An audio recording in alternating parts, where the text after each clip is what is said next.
Welcome back to Statement Piece with a very special guest today, Veda Danthareddy, scientist, Veda Danthareddy. Neuroscientist, genius, very mature for her age. New Jersey Vice citizen. president of Alpha Phi Sigma Lecture Society. Yes. Or Our Baby dear B. friend. Baby B. Okay, so today's theme is wigs. So during my senior year of college, I became very close with Veda. Woot. Yes. It was a friendship we should have started much earlier, but I really relish in our memories. They really were worth it. And so during our little study sessions, we would oftentimes talk about random things. And one day I was talking about how I really wanted to get a wig. And it's something me and my sister had always wanted to do, but just never got around to it. Like, even a couple times I had been to wig stores in New York, but honestly, it's like a little bit of an intimidating process if one, you don't have the time or the patience, or I feel like the right people that are with you. So we planned this little wig adventure, and Catherine ended up coming too, and another friend. And we drove out. We were going to go to a couple wig stores, but we ended up only going to one and spend a couple hours there trying on different wigs. And we had an event for our society that evening, and we all decided to wear our wig to the event. And as in us three, decided to wear our wigs to the event. And that was the start of Wig family. Oh, yes. And since then, I feel like, I don't know, I feel like would you say that was the start of like when it was just like us three? Yeah. Yeah. And then the next semester, Veda and Amira and I went to get more wigs because we wanted to try a different look. So then we wore it to another society event that night, and thus another baby wig. Yeah.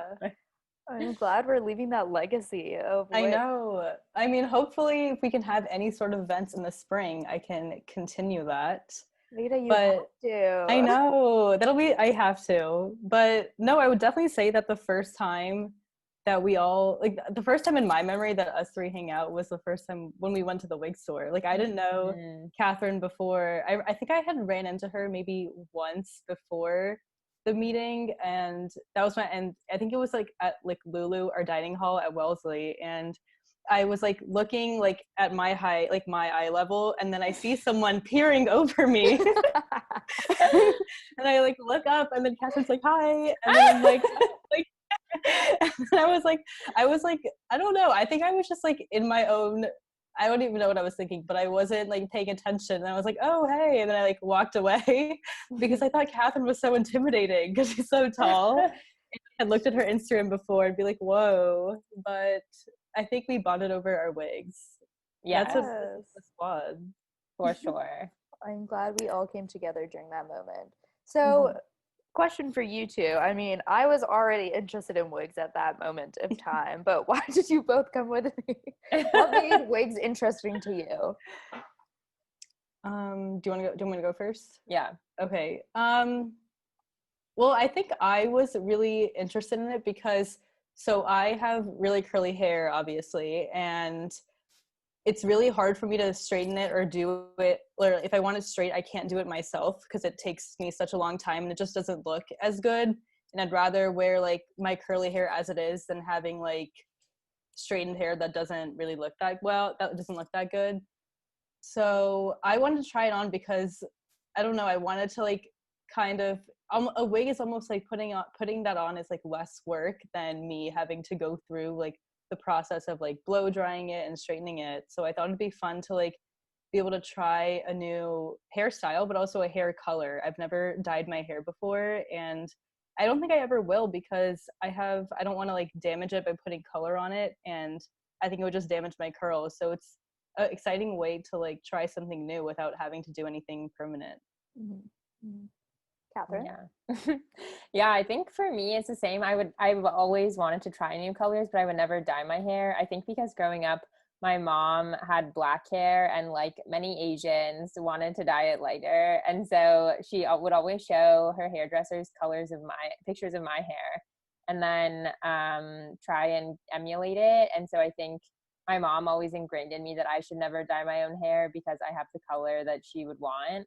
And so but I've wanted to try different colors. And I think wigs are a good temporary solution to changing your hair color. But I think one thing that I didn't know about is how intricate the process is to put on a wig, because you have to go through the process of getting a wig cap. And then the first time that we all did the wigs, we just French braided, or I just patted my hair down, which I was shamed for, and then put a wig cap on top of it, and then put the wig on top. But I think ever since we did it the first time, I've been watching some wig YouTube videos or hearing from Mark Lucy, our local wig expert and friend, about how to properly put on the wig. Because now I think the true process that it should go under is that you have the wig cap. So you French braid your hair, you put the wig cap on, and then you have to blow dry it down to almost melt the front of the wig cap into your scalp.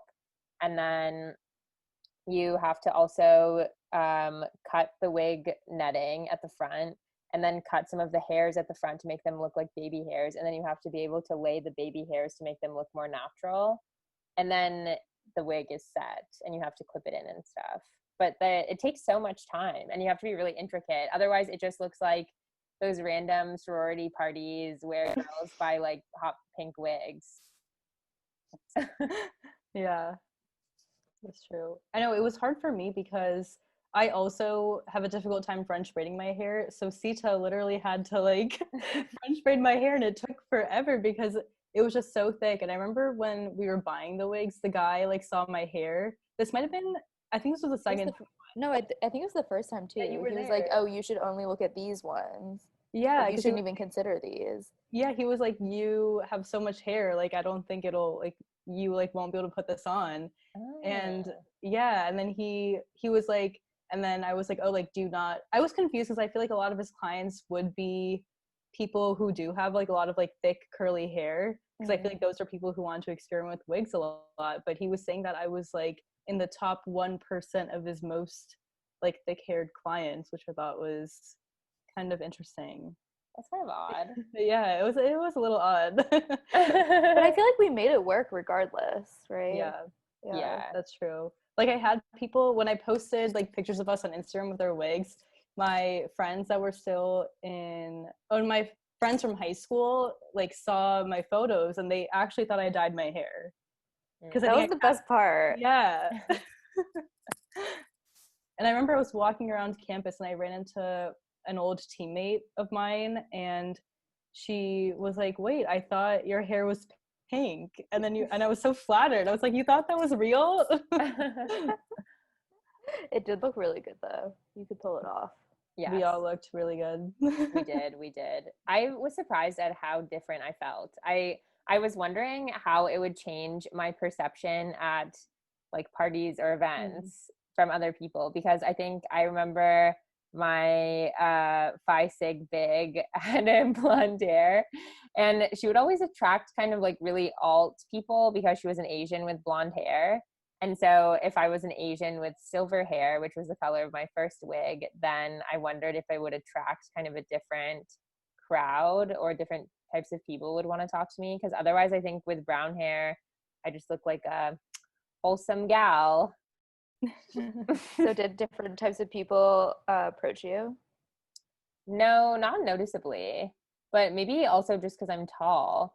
Although one very poignant moment was when I was getting off the bus, and I had my suitcase because I had a bunch of stuff to bring to the event, and then I had my wig on and my heels and a dress for this event, and then I was like running across the street with my suitcase, and I felt like a fugitive because I had this whole other look on. And then that's when Veda was like, "Catherine looks like a crazy woman," and then Ella said it's because she is.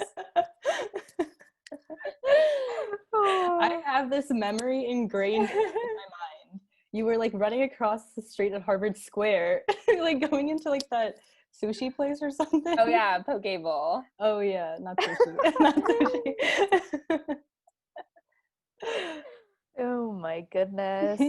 So would you guys say that you've always been interested in wigs, or it was only more so a recent interest? For me, I think you definitely inspired me. I never thought that I would buy like a wig for myself to like put on to like actually pass off as like my own hair. Like I think the only other time I put on a wig was when I decided to be Hannah Montana in 4th grade for Halloween. And that again was a disaster because the wig was like the hair that was on the wig was so thin. So and I had so much hair, especially when I was like little. And I remember my 4th grade teacher was trying to like help me shove my hair into like the wig. And there was like this huge bulge at like the back of at the nape of my neck and it was like and then this like thin blonde hair was like surrounding it and it looked so funny. So besides that one experience, I've never really thought about it until you brought it up. How about you, Catherine? Well, I honestly didn't know that wigs were an option. I truly thought they were just like a Halloween thingy. I didn't know that you could make them look really real. I mean, because also even in media, I feel like sometimes when people wear wigs, only like with Black characters, I think do they actually take it seriously. But like in Grey's Anatomy, I remember with that episode where Izzy, who's undergoing chemo, tries wigs on and it looks really fake. And so I didn't consider it as a real option. In fact, when I feel like Kylie Jenner really popularized wigs, even though it's always been a like part of Black culture to wear wigs. But I think she popularized it really when she would do like style videos and things like that. But I never even knew that she wore wigs. I just thought she dyed her hair all the time. But I think she does both. Yeah. Because I think in the beginning she was dyeing her hair as like a teenager. Yeah. And then more so shifted to wigs. But yeah, I think you're bringing up a good point. But also since that Grey's Anatomy episode, I think wig quality has gotten a lot better. Like, because there are a lot of like health issues, like alopecia, for example, where people have to resort to wigs, or even baldness or whatever it may be. But one thing that I always thought was interesting once I did more research on wigs was kind of this whole what's the word I'm looking for? Like basically like how hair for wigs are sourced. It's really, really fascinating. Or sourced for extensions even. Like I was reading an article about it. So for like real hair wigs, I think some of them, like for like one example is there's this temple in India where they sell, basically there's like this hair ceremony. When you're really young, you get like all your hair chopped off as like a baby. But then like older people also go there, and it's just kind of like, oh, you get a notion of goodwill like after you leave, and there's like this little ceremony during. But what the temple actually does, and this has come up as being like problematic and unethical because it's a place of worship that's monetizing this hair that people are getting rid of basically. Right. But so they'll collect all the cut hair and then sell them to like wig companies and stuff like that to fund the temple. And then I also know in like rural South Asia, people will go around and ask like really low income women who have like very, very long, thick hair, if they can just chop it off for a certain sum of money. And I know that's kind of gotten flack in the past. So now there's this whole, I guess, like wave of trying to have more ethical real hair extensions or wigs, which is a whole nother like part of the industry, which I feel like anytime an industry becomes really popularized or grows a lot, right? Like you have these people and companies that kind of take advantage of people who may not be aware of like everything that goes on or how much profit is being made off of like something very, very simple. Like I highly doubt these women are making, like there are wigs that go for like thousands of dollars even, and I highly doubt these women are making that, you know. It's probably like less than even like $50. Yeah. And I think like you brought up a good point about how it's like they become popular, especially when they're popularized in pop culture. Like Ariana Grande, I think, is one person who did that a lot. Like, I remember when she first became famous from like that Nickelodeon show she did, Victorious, but when she eventually stopped dyeing her hair red to play her role, and then you can tell when she wore a wig that looked really, really fake. And then when the show ended, she talked about how she used hair extensions, but not to make her hair, well, she does use it to make her hair longer, but also thicker, because she had such damaged hair from dyeing it red to black or whatever. And also Kylie, also when she started, I think before Kylie Cosmetics or before her first lip kit, I'm pretty sure the first like beauty product or line she came out with was her extensions, because I remember she had dyed her hair green, and I think that was like really, like, people saw that post and like it was really viral, but then she started coming out with all these like extensions, so you didn't have to like dye your hair. So I think she started doing that before she got into wigs. Yeah. It's interesting because you can watch YouTube videos on like the hairstylist for these people, and they have all of their wigs, like it's like just like a collection of like little heads in their closet with all these like hairstyles, and they're like, yep, this is from like this person's music video, or this is that.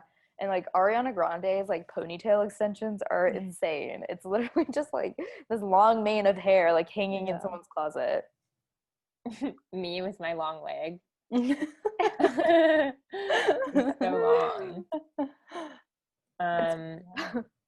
Wait, that reminds me of one of the Business of Fashion articles, why Black beauty supply stores usually don't have Black owners, because it talks about how a lot of, even though a lot of Black people are consumers of wigs, it says that Black people generate $1.75 billion a year in sales of Black hair care products alone, according to data from Mintel. But it's actually Korean immigrants that tend to own a lot of the hair care stores. Even the wig store we went to, I think that guy was Korean who owned it. Yeah. I wonder why that is. I was saying Korean immigrants got a foothold in the beauty industry in the 1960s. According to CEO and publisher of Cosmo Biz, a trade magazine for beauty supply owners. Korean people used to walk door to door in African-American communities selling wigs in each person's living room. Korea was a major producer of artificial hair at the time. Though most of the manufacturing has shifted to China and Indonesia, Koreans are still involved in importing wigs to the US. At the time, Black beauty stores often had Jewish owners, but a lot of those tend to close in the 1980s. So in their wake, Koreans started opening stores selling wigs in addition to hair care and beauty products. That's interesting. I wonder, I mean, I know Sita was talking about how like a lot of hair that's donated, or not donated, but used to make the wigs from these like temples. I think, I mean, I've heard that they do like similar things in like other parts of Asia, because a lot of the women there have really like long, black, like straight hair, which is, I think, optimal for like for wig making purposes. But it was interesting because I remember one time when I was getting my hair done in New Jersey, and it was at the salon that's like known for like catering to diverse like hairstyles and such. And the woman who was like blow drying my hair, so my hair like when it is blow dried correctly and straightened properly, it looks really straight, like people can't tell that I have curly hair. And she was telling me that she thinks that wigs are made out of people with my kind of hair, like hair that's thick but straightens really well, so they must use some chemicals to make it permanently straight, because my hair's really curly. So I think so. I think it's more so like if it's thick and the length of it, because if the length of it, then they can do whatever, right? But I know there are like a very large amount of chemical processing that goes into it, because with wigs, it's interesting, especially like the human hair ones or some of the synthetic ones, like you should be able to hairstyle it. You should be able to wash it, which is crazy. And then style it again. I also used to watch these YouTube videos, this is like kind of unrelated, on how people make wigs. It's like you can make them yourself, like amateur YouTubers would make them. Like, I'm not even saying like What would they like? They would use real like. I think you can like basically you can buy it. Like you can buy hair. like hair strands. Yes. Oh, that's kind of freaky. Sorry.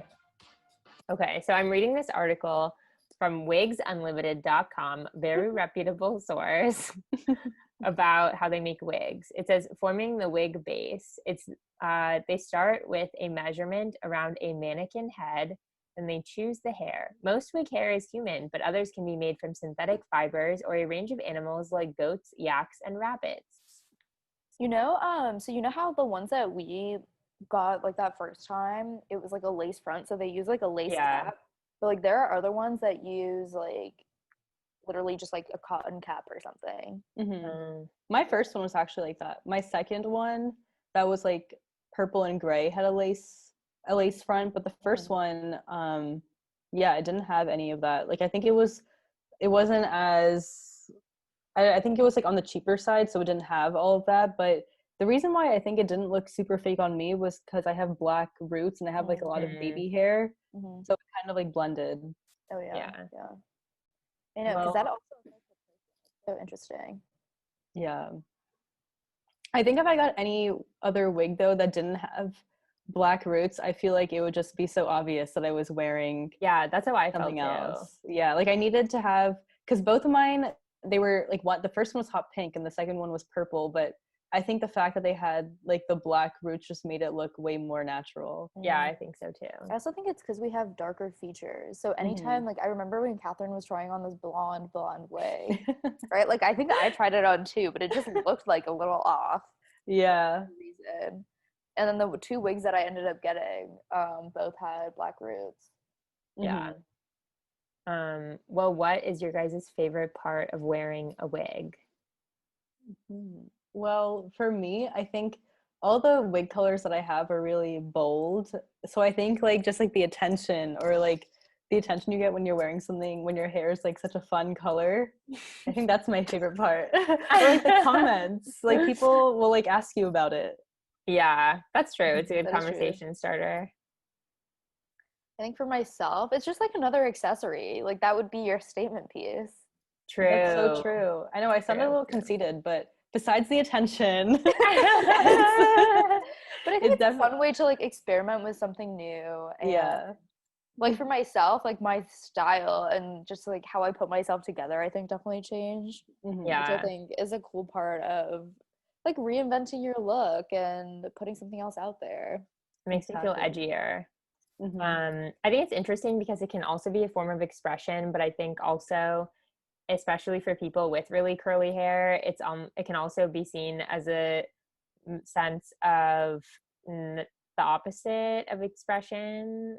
The antonym is like censorship. It can feel like censorship because I've seen some TikToks of people being like, oh, I have my work wig, where it's just completely straight hair, because otherwise it's too much work to try and maintain curly hair. And especially Black people's hair tends to be very textured. So in that way, I think especially for the Black community, it's seen as a form of censorship. So I feel like there's an increasing acceptance in different types of hairstyles, but at the same time, people are continuing to use wigs, especially as the quality of them gets better.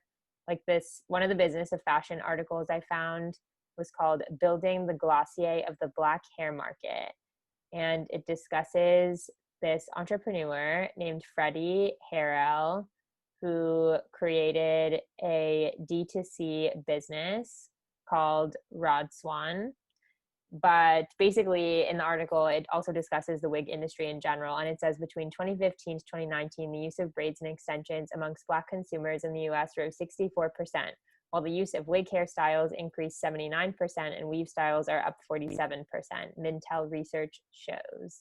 This has also seen increased spending on hair care regimen products. I'm fully convinced Kylie's going to come out with a wig line. I think she would get backlash for it though. Yeah. Well, I think because for her, it's like a fun way of expression, like we were talking about, but then there's a lot of people like in the Black community, especially who see it as such a form of censorship, or who are always kind of dragged for wearing wigs. Yeah, exactly. And also because I think they're expected to like either put like straighten their hair or put relaxer in it, and if you don't want to do that, like the only option is like wearing a wig, right? Yeah. Like kind of conform to like what their boss thinks looks like professional. Mm-hmm. I don't think people realize like pretty much every celebrity for every event has some sort of hair that is not their own, like in there. That's actually a crazy thought. Like, do you Yeah. think Blake Lively's hair, like when she was in Gossip Girl, I feel like her hair was so like always looked perfect. Well, she definitely has like add-in extensions because there's like, to be fair, white people don't have that much volume. She obviously has a lot of hair, like her hair is really pretty, but I think like anything that's gonna add volume or just make it easier to style, they're gonna add it. Especially in TV shows and media, I feel like it's so commonly done. Like, I don't know. But that's only based off of my experience of watching YouTube videos about hairstylists. Like literally the amount of hair, like I don't think my apartment would be able to house that much hair, you know, in my small 2 closet. I'm trying to think. I'm looking at different celebrities' Instagrams. Like Kendall Jenner, even in her last post, she has extensions in. Like the bang ones. I think they put whenever they have bangs, I don't think that's real most of the time. Like I could kind of tell when I'm trying to pull up her photos, but when she had her hair in like a high bun, like a loose high bun, I think she was on the runway, you could tell that her bangs were like extensions. Well, some final concluding facts that I learned while researching wigs is that the earliest wigs were created in 2700 BC, before Corona. Just kidding. BC. They were constructed of human hair, but cheaper substitutes such as palm leaf fibers and wool were more widely used. They denoted rank, social status, and religious piety, and were used as protection against the sun while keeping the head free from vermin.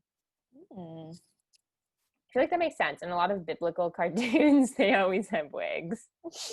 I also feel like when you study Egyptian culture, or even look at some of the paintings like on the walls and stuff, like of tombs, there's a lot of kind of similar structured hair or different headpieces that are removed and put on for different ceremonies. Or even I was thinking, I don't know if this is more of a South Indian thing, but I feel like when people get married, like the women put like a lot of like fake hair into like their braid, like a traditional braid that they wear during the ceremony. And when they do like classical dances, like my friends would have like such like, it was, I mean, it didn't, I mean, their hair, it wasn't for the purpose of like trying to pass it off as their own hair. Like you knew it was fake, but it just made it look like so thick and long. I think it was part of just trying to achieve that traditional look, right? Yeah. With that traditional dance. Yeah. It's interesting because I guess it really has bounced around cultures, because then in this history of wigs paper, they talk about like in the 19th and 20th centuries, Victorian and Edwardian era European leaders were wearing a lot of wigs, and then it was only around the 1960s when wigs were seen as a wig of convenience in especially the Black community in America, is when it really paved the way in American pop culture. And then it says in the 1950s, Hong Kong was able to invent a machine-made washable nylon and acrylic wig, which led to mass production. And eventually, in 1963, British imports of wigs and hairpieces from Hong Kong were worth £200,000. But by 1968, 5 years later, it was £5 million. And by 1969, around 40% of wigs were synthetic and, used for these wigs of convenience. Wow, that's globalization and industrialization at its finest. I would love to have a Victorian wig. Can you imagine? Marie Antoinette one. What if you walked into a bar with one of those big ones that Kylie did that shoot for in Harper's Bazaar that's like this? Oh, like, yeah. Up on top of your head, like a beehive wig. I think Priyanka Chopra also did that, if I'm not mistaken. Like, you know who else wears a wig near and dear to me is my Nana. She wears a curly haired wig because she was curling her hair for like her hair is naturally straight, but she wanted the like curly hair, like short look, very like Nana-esque. And then and then so she would curl it every day to the point that it started thinning. So she got a regular wig with like full voluminous curls, but sometimes it gets really hot. Yeah, no, I was gonna when we were Yeah. talking about like people who wear wigs, like your grandmother was someone who popped into my mind. I remember Catherine when she was visiting her when we were still at Wellesley, when we were during like the initial phase of like our whole wig journey. She visited her Nana and then she didn't know her Nana didn't know she was seeing a picture of her, but Catherine sent me a picture of like her voluminous wig and I wanted to touch it. It was Anyway, so it really curly. stays. Yeah, it stays intact. I mean, makes sense. Yeah. Yeah. I think it is common in older people too. Like my mom's friend is, I don't know, I don't think she has like a hair condition, but it's just like thinning a lot and she wears a wig every day. Mm. Because at that point it's like, what do you do, right? Like I guess you can get like hair transplants, but I don't know how effective it would be if you like have most of your hair falling out. Yeah. And Yeah. also, I think like technology for that is still only getting better. Like, it isn't at its peak where it's super beneficial. Right. But like, people definitely wear toupees. Like, men wear toupees. I feel like we should talk about that. Like, that is a very common use of fake hair or like a wig or extension type of thing. Yeah. Yeah. I guess I've actually never, or I don't think I know anyone that wears a toupee. Well, this was an excellent convo on wigs and wig as an institution. Yes, I think it represents being yourself, expressing yourself, and unity. I stand by all of those comments.